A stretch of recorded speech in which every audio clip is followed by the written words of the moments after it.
പ്രിയപ്പെട്ട സഹോദരിമാരെ, നിങ്ങളൊരു ഖദീജയാകുമോ? നിങ്ങളൊരു ഖദീജയാകുമോ? നിങ്ങളൊരു ഖദീജയായി മാറുമോ?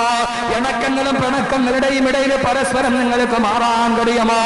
ആരാ ഖദീജ എന്നറിയുമോ? അല്ലാഹുവിന്റെ റസൂലിന്റെ പ്രിയപ്പെട്ട ഭാര്യയല്ലേ? മക്കയിലെ കോടിപതിയായ ഖുവൈലിദിന്റെ മകളാണ്. ഖുവൈലിദിന്റെ മകളാണ്. ഖുവൈലിദിന്റെ മകളാണ്. വെള്ളിക്കരണ്ടിയും വായിൽ വെച്ചുകൊണ്ട് വീണ ഖദീജ ബീവി മക്കയിലെ പ്രമാണിയുടെ മകളാണ്. അല്ലാഹുവിന്റെ റസൂലിനെ വിവാഹം എടുത്തപ്പോ സ്വന്തം സമ്പത്ത് മുഴുവനും അല്ലാഹുവിന്റെ റസൂലിന്റെ ദീനിന് വേണ്ടി കൊടുത്തിട്ട് ഖദീജ ബീവി എന്ത് ചെയ്തെന്നറിയുമോ? ഖദീജ ബീവി ജീവിതത്തിൽ പ്രവാചകന്റെ വഴിവിളക്കായി മാറി. ഇവിടെ ഇന്ന് നമ്മൾ ഒന്നിച്ചിവിടെ നിന്ന് പിരിയുകയാണ്. അവസാനം നമ്മൾ ദുആ ചെയ്യുകയാണ്. ഭാര്യ ഭർത്താക്കന്മാരോട് ഞാൻ എന്റെ വസിയ്യത്ത് പറയട്ടെ. ഇത്രയും നാളും കുടുംബം കേട്ടവരോട് ഞാൻ എന്റെ വസിയ്യത്ത് പറയട്ടെ. ഒരു മുഹമ്മദും ഖദീജയുമാകുമോ? സല്ലല്ലാഹു അലൈഹി വസല്ലം, സല്ലല്ലാഹു അലൈഹി വസല്ലം. അല്ലാഹുവിന്റെ പ്രവാചകനെയും മക്കാ ഖുറൈശികൾ ശുഅബ അബൂ താലിബിന്റെ മലഞ്ചരിവിലേക്ക് പട്ടിണിക്ക് വിടുകയാ.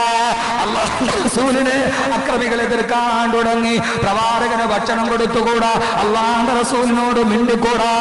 പ്രവാചകൻ ഭക്ഷണമില്ലാതെ അല്ലാഹുവിന്റെ പ്രവാചകനും കൂട്ടുകാരും ഒരു സാധനം ചന്തയിൽ വിൽക്കാമെന്നാൽ അത് വിൽക്കൽ പോലും വാങ്ങിക്കാൻ പാടില്ല. കഅബാലയത്തിന് മുകളിൽ ഉപരോധത്തിന്റെ ലിസ്റ്റ് എഴുതി തൂക്കി. സഹോദരങ്ങളെ, അമേരിക്ക ഇറാഖിന്റെ പേരിൽ നടത്തിയ ഉപരോധം ആദ്യത്തെ ഉപരോധമല്ല.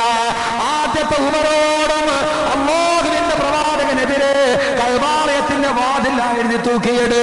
UN ഐക്യരാഷ്ട്രസഭ ഇറാനെതിരെ ഉപരോധം ഏർപ്പെടുത്തട്ടെ, പക്ഷേ ഇത് കഅബാലയത്തിന്റെ മുകളിൽ ഉപരോധമാ. അല്ലാഹുവിന്റെ റസൂലും ഖദീജ ബീവിയും പട്ടിണിയിലായി. കുടിക്കാൻ വെള്ളമില്ല, കടിക്കാൻ ഭക്ഷണമില്ല. ഇതേവരെ സംസാരിച്ചവരെ കണ്ടാൽ മിണ്ടുകയില്ല, ഒരാൾ പോലും സലാം പറയില്ല. ഉപരോധത്തിന്റെ നടുവിലാണ്. അവസാനം ഒരിക്കൽ അല്ലാഹുവിന്റെ റസൂല് കിടുകിടാ വിറച്ചുകൊണ്ട് വീട്ടിൽ കിടക്കുമ്പോ ഒരു നേരത്തെ ഭക്ഷണം കഴിക്കാനില്ലാതെ അല്ലാഹുവിന്റെ റസൂലിന്റെ കമ്പിളി പുതപ്പുമായിട്ട് ചന്തയിൽ വന്നു. അത് വിറ്റിട്ടെങ്കിലും എന്റെ ഖദീജക്ക് ഭക്ഷണം കൊടുക്കാൻ. ഖദീജ ബീവി പട്ടിണിയിലാണ്. ചന്തയിൽ വരുമ്പോൾ കച്ചവടക്കാർ വാങ്ങിക്കുന്നില്ല. കാരണം ഉപരോധം ഏർപ്പെടുത്തിയിരിക്കുകയാണ്. കമ്പിളി പുതപ്പും കയ്യിൽ വെച്ചിട്ട് അല്ലാഹുവിന്റെ റസൂല് ചന്തയിൽ നിന്നുമത്രേ.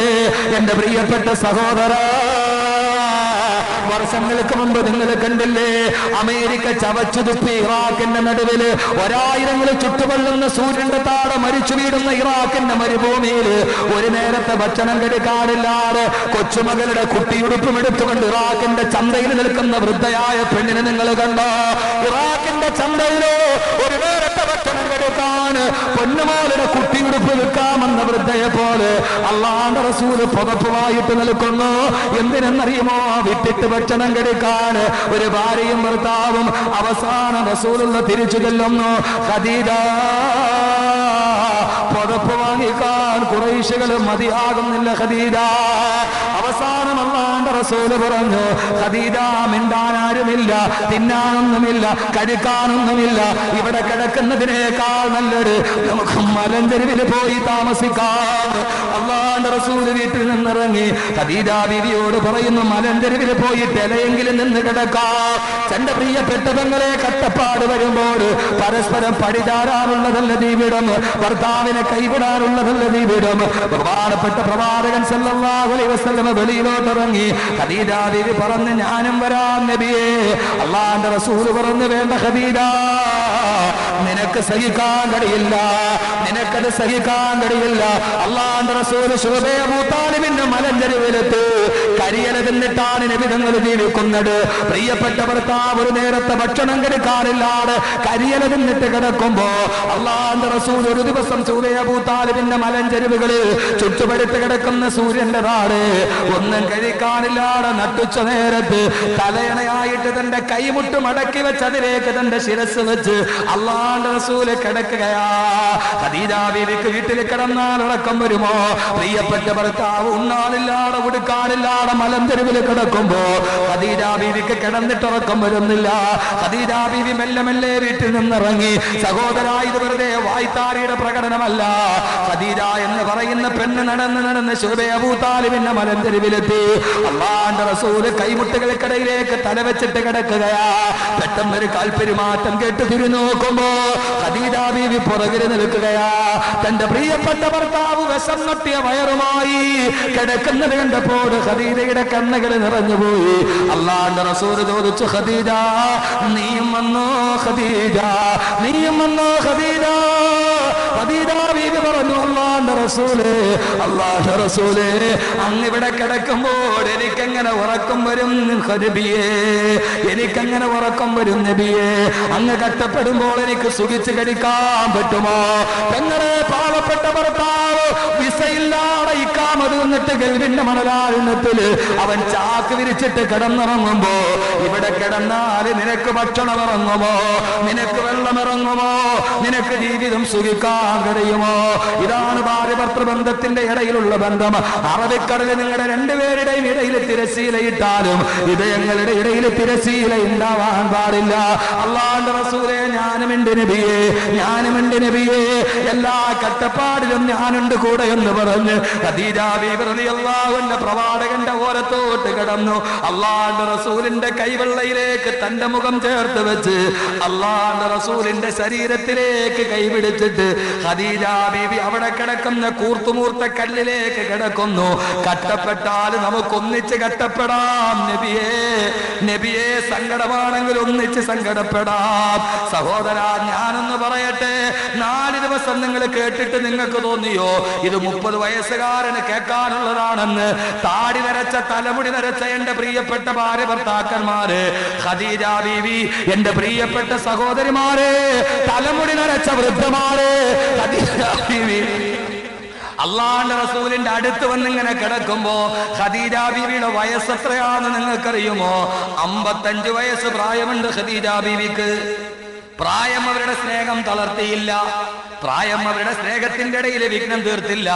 55 വയസ്സുള്ള തൊലി ചുക്കിച്ചുളിഞ്ഞ ഖദീജയ്ക്ക് കിടന്നിട്ടുറക്കം വന്നില്ല. എന്റെ ഭർത്താവ് കഷ്ടപ്പെടുമ്പോൾ ഞാൻ അങ്ങനെ കിടന്നുറങ്ങാൻ. അല്ലാഹു ജീവിതം നമ്മുടെ സ്വർഗമാക്കി തരട്ടെ, അല്ലാഹു ജീവിതം നമ്മുടെ സ്വർഗമാക്കി തരട്ടെ. പ്രായം ജീവിതത്തിൽ ഒരു ഒലച്ചിലുണ്ടാക്കിയില്ല. ഇന്ന് പ്രായം കൂടിയാൽ നമുക്ക് സ്നേഹിക്കാൻ കഴിയുന്നില്ല.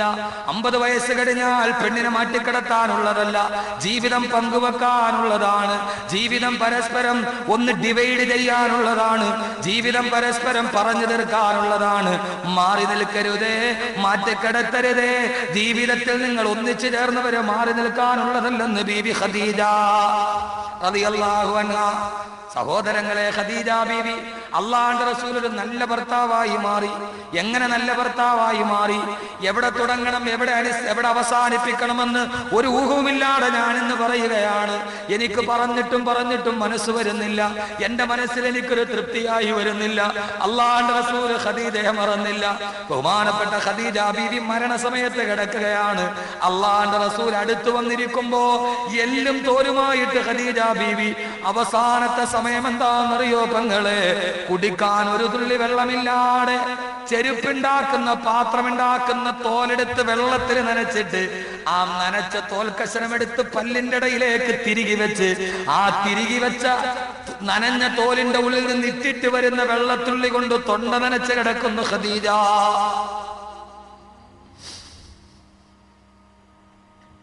മരണസമയത്ത് ആരാ? കോടിപതിയായ ഹുവൈലിദിന്റെ മകൾ, കോടിപതിയായ ഹുവൈലിദിന്റെ മകൾ ഇറങ്ങി വന്നപ്പോ ഭർത്താവിന്റെ ത്യാഗത്തിന് പങ്കാളിയായപ്പോ മരിക്കുന്ന സമയത്ത് കുടിക്കാൻ വെള്ളമില്ലാതെ ചെരുപ്പിന്റെ തോലെടുത്തിട്ട് വെള്ളത്തിൽ നനച്ച് അത് പല്ലിന്റെ ഇടയിലേക്ക് തിരികെ വെച്ചിട്ട് വെള്ളത്തുള്ളി കൊണ്ട് തൊണ്ട നനയ്ക്കുമ്പോ അല്ലാഹുവിന്റെ റസൂൽ പറഞ്ഞ ഖദീജ,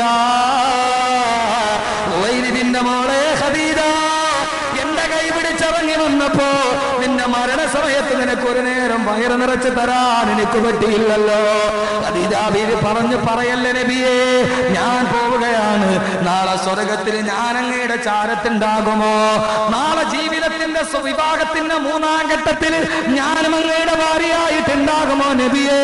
അല്ലാഹുവിന്റെ റസൂൽ പറഞ്ഞു, ഖദീജ നീ എന്റെ മണവാട്ടി, നീ എന്റെ മണവാട്ടി, സ്വർഗത്തിന്റെ ഹൂറിയാണ് നീ, സ്വർഗത്തിന്റെ മണവാട്ടിയാണ് നീ. ഖദീജ ബീവി റളിയല്ലാഹു അൻഹ വഫാത്താകാൻ പോകുന്നു. പൊന്നുമോള് ഫാത്തിമ മറുഭാഗത്തിരുന്ന് പൊട്ടിക്കരയുന്നു. ആ ഉമ്മ വിളിച്ചടുത്തു വാ മോളെ. ഏത് മരിക്കാൻ പോകുന്ന ഉമ്മയുടെയും ഏറ്റവും വലിയ ദുഃഖം കെട്ടിക്കാത്ത മകളല്ലേ. ആ മകളെ വിളിച്ചിട്ട് ഖദീജ ബീവി മടിക്കുത്തിൽ വെച്ചിരുന്ന ഒരു കൊച്ചു പൊതി അഴിച്ചു. അതിന്റെ ഉള്ളിൽ ഒരു ചെറിയ സ്വർണ്ണമാല ഉണ്ടായിരുന്നു. പൊന്നുമോളെ ഫാത്തിമ, എന്റെ ഉള്ളതെല്ലാം എന്റെ ഉപ്പയുടെ സമ്പത്ത് മുഴുവൻ ദീനിന് വേണ്ടി ചെലവഴിച്ചു. ഇത് നിന്റെ വാപ്പ എനിക്ക് മഹറായിട്ട് തന്ന സ്വർണ്ണമാലയാണ്. അള്ളാഹുവിന്റെ റസൂലും മഹറായി കൊടുത്ത സ്വർണ്ണമാല തന്റെ മകൾക്ക് അനന്തരാവകാശം കയ്യിൽ കൊടുത്തു. ഖദീജ ബീവി എന്നേക്കുമായി റസൂലുള്ളാഹിന്റെ മടിയിൽ തല വെച്ച് വിട പറഞ്ഞു. ഖദീജ ബീവിയെ കൊണ്ടുപോയി ഖബറടക്കി. ഖദീജ ബീവി മരിച്ച വർഷം അള്ളാഹുവിന്റെ റസൂലിന്റെ ചരിത്രത്തിൽ രേഖപ്പെടുത്തുക ആമുൽ ഹുസ്ൻ, പ്രവാചകൻ കരഞ്ഞ് കരഞ്ഞ് നിലവിളിച്ച വർഷം. ആ ഖദീജ ബീവി മരിച്ച വർഷം ചരിത്രത്തിൽ ആമുൽ ഹുസ്ൻ എന്നറിയപ്പെടുത്തു. പ്രവാചകന്റെ ദുഃഖവർഷമായി. സഹോദരങ്ങളെ, ഭാര്യ മരിച്ചു, ഖബറടക്കവും കഴിഞ്ഞു. അള്ളാഹുവിന്റെ റസൂൽ സല്ലല്ലാഹു അലൈഹി വസല്ലമ മദീനയിലേക്ക് ഹിജ്റ പോയി. 10 വർഷം കഴിഞ്ഞപ്പോ റസൂലുള്ള ആട്ടി ഓടിച്ച മദീനയിലേക്ക് സഹാബത്തുമായിട്ട് തിരിച്ചു വരികയാ. മക്കം ഫതഹായി. അല്ലാഹുവിന്റെ റസൂലിന്റെ വലിയ വലിയ ചരിത്രമാണിത്. ഒരു കുടുംബത്തിന്റെ കഥയാണിത്. മക്കം പ്രവാചകന്റെ മുമ്പിൽ ആയുധം വെച്ച് കീഴടങ്ങുകയാണ്. അല്ലാഹുവിന്റെ റസൂൽ ആട്ടി ഓടിക്കപ്പെട്ട മക്കയിലേക്ക്, ഖദീജയും താനും പട്ടിണി കിടന്ന മക്കയിലേക്ക് അല്ലാഹുവിന്റെ റസൂലും മക്കയിലേക്ക് തിരിഞ്ഞു വന്ന് വില്ലാളിയെ പോലെ അബൂജഹലിന്റെ മുട്ടുറച്ചു, അബൂ സുഫിയാന്റെ മുട്ടുറച്ചു. അല്ലാഹുവിന്റെ റസൂൽ കഅബാലയം 7 പ്രാവശ്യം തവാഫ് ചെയ്തു. അല്ലാഹുവിന്റെ റസൂൽ കഅബാലയം തവാഫ് ചെയ്യുമ്പോ ഓരോ തവാഫ് ചെയ്യുമ്പോഴും അല്ലാഹുവിന്റെ റസൂൽ തിരിഞ്ഞു നോക്കി. എന്റെ പ്രിയപ്പെട്ട ഭർത്താക്കന്മാരെ, നിങ്ങൾ അറിയുമോ, അല്ലാഹുവിന്റെ റസൂൽ തവാഫ് ചെയ്യുന്നു. ഓരോ തവാഫ് ചെയ്യുമ്പോഴും അല്ലാഹുവിന്റെ റസൂൽ തിരിഞ്ഞു നോക്കുന്നു. 7 തവാഫ് ചെയ്തപ്പോഴും റസൂലുള്ള തിരിഞ്ഞു നോക്കി. ആരെയാ നോക്കിയതെന്നറിയുമോ? മകളെയല്ല, തന്റെ ലക്ഷക്കണക്കിന് അനുയായികളെയല്ല. അല്ലാഹുവിന്റെ റസൂൽ എന്ന ലോകത്തിന്റെ മാതൃകാ ഭർത്താവ് തിരിഞ്ഞു നോക്കിയത് പ്രിയപ്പെട്ട ഖദീജയുടെ ഖബറിലേക്കാണ്. ഓരോ തവാഫ് ചെയ്യുമ്പോഴും തിരിഞ്ഞു നോക്കി. ഖദീജ, കട്ടപ്പാട് മാറി മോളെ, മക്ക എന്റെ കാൽ കീഴിലാണ് മോളെ. എന്നാലും എനിക്ക് നിന്നെ മറക്കാൻ കഴിയില്ലല്ലോ, എനിക്ക് നിന്നെ മറക്കാൻ കഴിയില്ലല്ലോ. അല്ലാഹുവിന്റെ റസൂൽ മഖാമ ഇബ്രാഹിമിന്റെ മുമ്പിലെത്തി 2 റക്അത്ത് നിസ്കരിക്കാൻ പോകുമ്പോ അല്ലാഹുവിന്റെ റസൂൽ തിരിഞ്ഞു നോക്കി. ഖദീജ ബീവിയുടെ മൺകൂന കിടക്കുകയാണ്. അല്ലാഹുവിന്റെ റസൂൽ ഖദീജയുടെ ഖബറിന്റെ നേരെ കുറച്ചു നേരം മൗനമായി നോക്കി നിന്നു. ഇതെന്റെ വായുടെ, എന്റെ ശബ്ദത്തിന്റെ, എന്റെ വാക്കുകളുടെ ഗരിമയല്ല. അല്ലാഹുവിന്റെ റസൂൽ മഖാമ ഇബ്രാഹിമിന്റെ പുറകിൽ നിൽക്കുമ്പോ ഖദീജ ബീവിയുടെ ഖബറിലേക്ക് നോക്കി നിന്നു. അല്ലാഹുവിന്റെ റസൂലിന്റെ മനസ്സിൽ 1000 സംഭവം മിന്നൽപ്പിണര് പോലെ കടന്നുപോയി. മരിക്കാൻ നേരത്ത് പല്ലിന്റെ ഇടയിൽ തോല് നനച്ചു വെച്ചിട്ട് കിടന്ന മോളെ, ഇന്നിതാ എനിക്ക് സൗഭാഗ്യത്തിന്റെ നാളാണ്. സൗഭാഗ്യം വന്നപ്പോഴും മറന്നില്ല നബി തങ്ങൾ തന്റെ ഖദീജയെ മറന്നില്ല. ഭാര്യ മരിച്ചാൽ ഖബറിൽ കിടക്കുന്ന അവളെ ഓർക്കുന്ന എത്ര ഭർത്താക്കന്മാരുണ്ട്, എത്ര ഭർത്താക്കന്മാരുണ്ട്. വർഷം 13 കഴിഞ്ഞിട്ടും അല്ലാഹുവിന്റെ റസൂൽ ഖദീജയെ മറന്നുപോയില്ലല്ലോ. അല്ലാഹുവിന്റെ റസൂൽ ഖദീജയെ മറന്നുപോയില്ലല്ലോ. അല്ലാഹുവിന്റെ റസൂൽ ഖദീജയെ മറന്നുപോയില്ലല്ലോ. ഈ മറക്കാത്ത ഓർമ്മയാണ് കുടുംബ ബന്ധത്തിന്റെ പ്രകാശം. ഒരിക്കലും മരിക്കാത്ത, നരയ്ക്കാത്ത, മങ്ങാത്ത, മായാത്ത ഓർമ്മകളായി സഹോദരിമാരെ തിളങ്ങി നിൽക്കേണ്ടത് വീടിന്റെ ചുവരിലല്ല. ഭാര്യ ഭർത്താക്കന്മാരെ തിളങ്ങി നിൽക്കേണ്ടത് ഫസ്റ്റ് വെഡിങ് ആനിവേഴ്സറിയുടെ അന്നെടുത്ത ഫോട്ടോയുടെ ചിത്രങ്ങളിലല്ല. സ്വന്തം മക്കളെ ഇടത്തും വലത്തും ഇരുത്തി വീടിന്റെ സ്വീകരണ റൂമിൽ നീ വെച്ചിരിക്കുന്ന വെറുതെ കൃത്രിമത്തിന്റെ തട്ടാന്റെ ചിരി വന്ന ഫോട്ടോയിലല്ല. നിന്റെ ഫോട്ടോ ഇരിക്കേണ്ടത് ഭർത്താവിന്റെ ഹൃദയത്തിൽ. പെണ്ണെ, നീ ഇരിക്കേണ്ടത് ഭർത്താവിന്റെ ഹൃദയത്തിൽ. ഭർത്താവെ, നീ ഇരിക്കേണ്ടത് ഭാര്യയുടെ ഹൃദയത്തിൽ. വെളിച്ചമൊട്ടുമില്ലെങ്കിലും മങ്ങിക്കത്തുന്ന ഒരു മൺചരാത് പോലെയെങ്കിലും, മങ്ങിക്കത്തുന്ന ഒരു മൺചരാത് പോലെയെങ്കിലും നിന്റെ ഇണയുടെ ഹൃദയത്തിന്റെ കൂടിനുള്ളിൽ കൂട്ടുകൂടാൻ നിനക്ക് കഴിഞ്ഞാൽ, ഭാര്യയുടെ ഹൃദയത്തിന്റെ ഉള്ളിൽ ഒരു കൂട്